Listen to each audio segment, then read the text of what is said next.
Au nom du Père qui m'a créé, du Fils qui m'a racheté, du Saint-Esprit qui me sanctifie. Amen.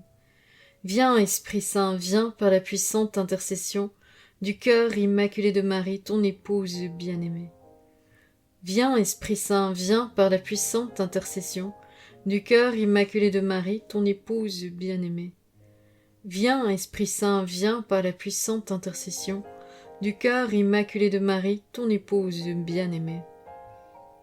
Mon Dieu, accomplis en moi tes desseins, et accorde-moi de n'y point mettre d'obstacle par ma conduite. Mon Jésus, je veux ce que tu veux, parce que tu le veux, comme tu le veux, et autant que tu le veux. En compagnie de Maman Marie et de mon ange gardien, Seigneur Jésus, j'entre dans ta sainte humanité. Je m'unis à ta divine volonté. J'entoure ma tête de tes épines, Jésus. Je décore mes yeux de tes larmes. J'imprègne ma langue de ton amertume. J'habille mon âme de ton sang. Je morne de tes 5480 plaies, dont la plaie de l'épaule due au portement de la croix. Je perce mes mains et mes pieds de tes clous, et je transperce mon cœur de ta lance, afin de me présenter à la Sainte Trinité et dans sa volonté, où je prends tes œuvres, Jésus, tes mérites et tes prières, pour intercéder avec ma Sainte Mère, avec Luisa et mon ange gardien, pour toutes les créatures de toutes les générations humaines. Amen. Fiat voluntas tua. Seigneur, je m'immerge dans ta divine volonté, et je prends ta puissance, l'immensité de ton amour, la valeur immense des souffrances du Fils de Dieu, et toutes ses qualités divines, et je les verse sur les âmes du purgatoire. Que ces âmes soient plongées dans un bain d'amour issu de la puissance divine, un bain de sa beauté, un bain du sang de Jésus, et un bain de toutes les qualités divines. Amen. Fiat voluntas tua.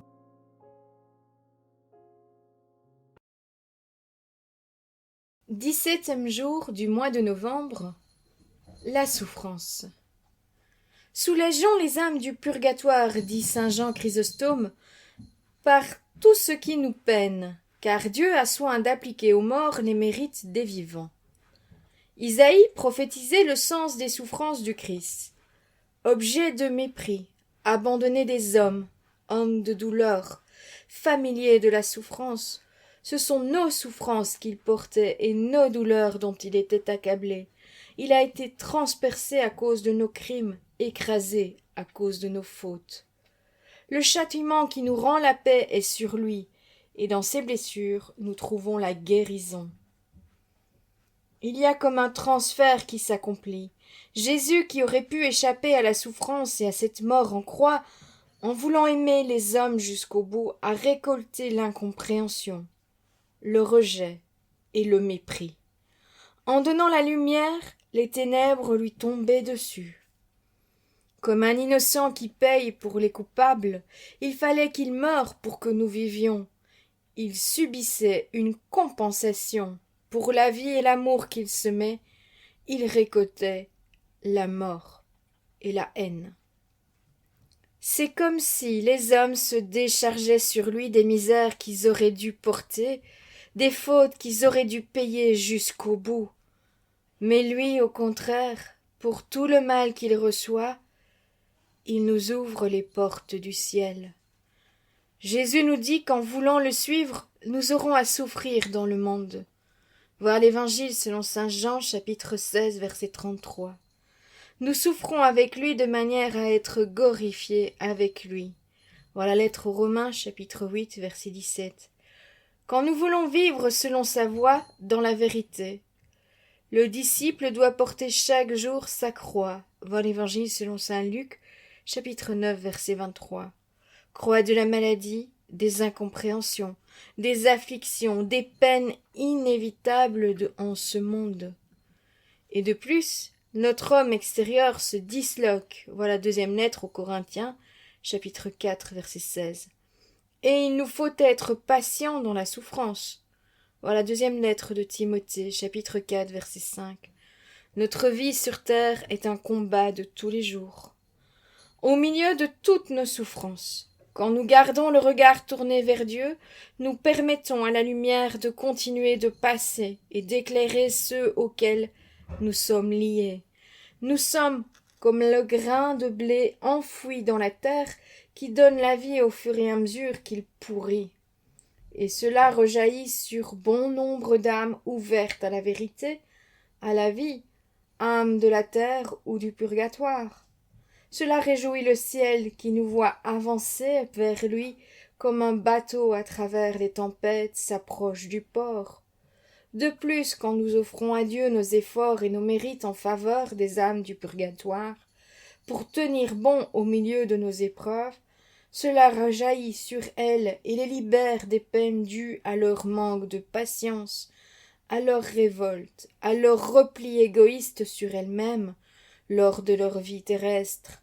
C'est une compensation en leur faveur, tout comme un père de famille fera de nombreux efforts pour faciliter la vie de ses enfants, qui en bénéficient sans avoir rien fait, tout comme un prisonnier pourra sortir de sa prison grâce à la caution qu'un ami aura versée pour sa délivrance. Un membre souffre-t-il? Tous les membres souffrent avec lui. Dans la première lettre aux Corinthiens, chapitre 12, verset 26. Nous sommes liés les uns aux autres. Tout ce que nous faisons a une incidence sur l'ensemble du corps, que ce soit en parole, en pensée ou en action.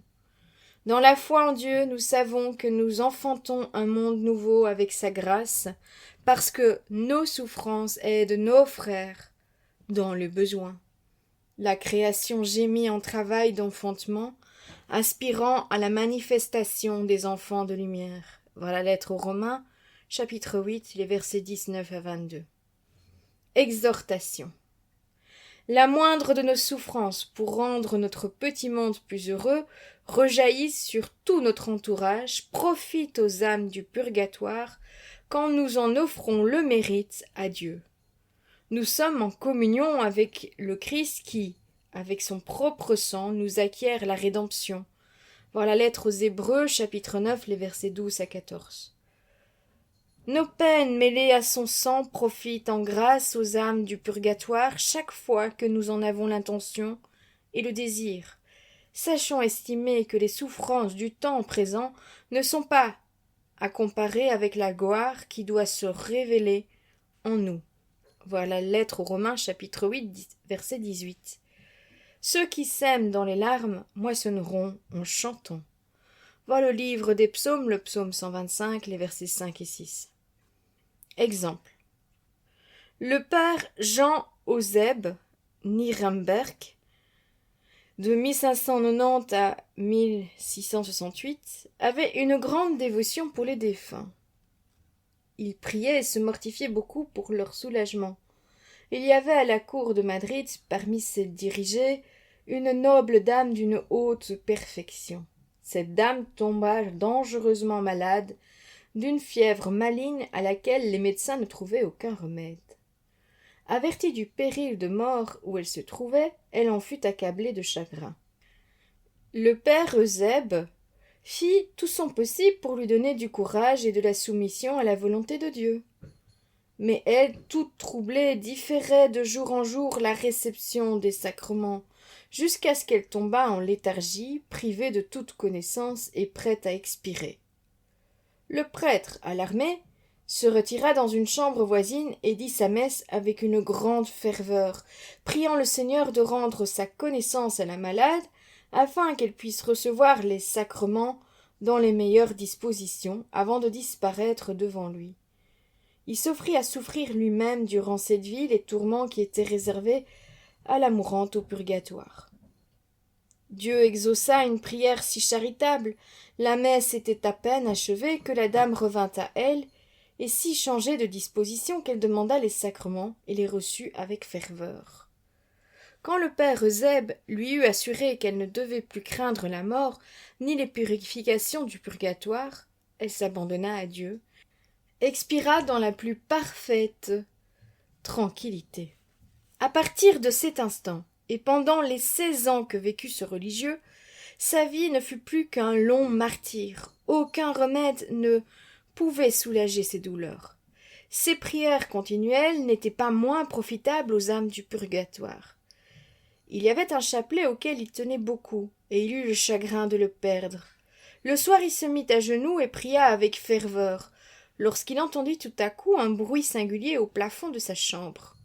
Il leva les yeux et vit tomber son chapelet.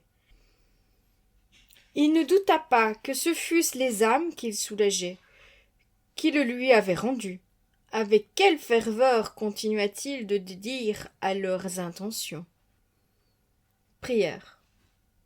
Nous savons, Seigneur, qu'il nous faut prendre notre croix, la porter et te suivre, pour parvenir au Père. Si nous voulons être tes disciples, nous savons que nous continuons dans notre chair ce qui manque à ta passion.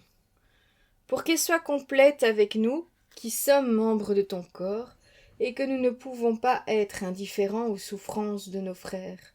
Nous savons que nos souffrances, unies à toi et offertes au Père, ont valeur rédemptrice pour nous et nos frères de la terre ou du purgatoire. Donne-nous la patience dans les épreuves et la conviction de leur utilité pour l'âme, sachant que si on sème dans les larmes, on moissonnera en chantant. Puisqu'elle nous rappelle notre fragilité, la brièveté de la vie et la peine nécessaire à la croissance de nos frères comme à la nôtre, donne-nous, Seigneur, de les vivre unis à toi, afin qu'un jour il n'y ait plus de larmes, plus de souffrances, plus de deuil, dans un monde entièrement renouvelé par grâce, avec une terre nouvelle et des cieux nouveaux, où il n'y aura plus que paix, joie et vie. Que par ta miséricorde, Seigneur, les âmes des fidèles trépassés reposent en paix. Ô mon Jésus, pardonne-nous nos péchés, préserve-nous du feu de l'enfer, et conduis au ciel toutes les âmes, spécialement celles qui ont le plus besoin de ta miséricorde. Ô Marie conçue sans péché, prie pour nous qui avons recours à toi. Au nom du Père qui m'a créé, du Fils qui m'a racheté, du Saint-Esprit qui me sanctifie. Amen.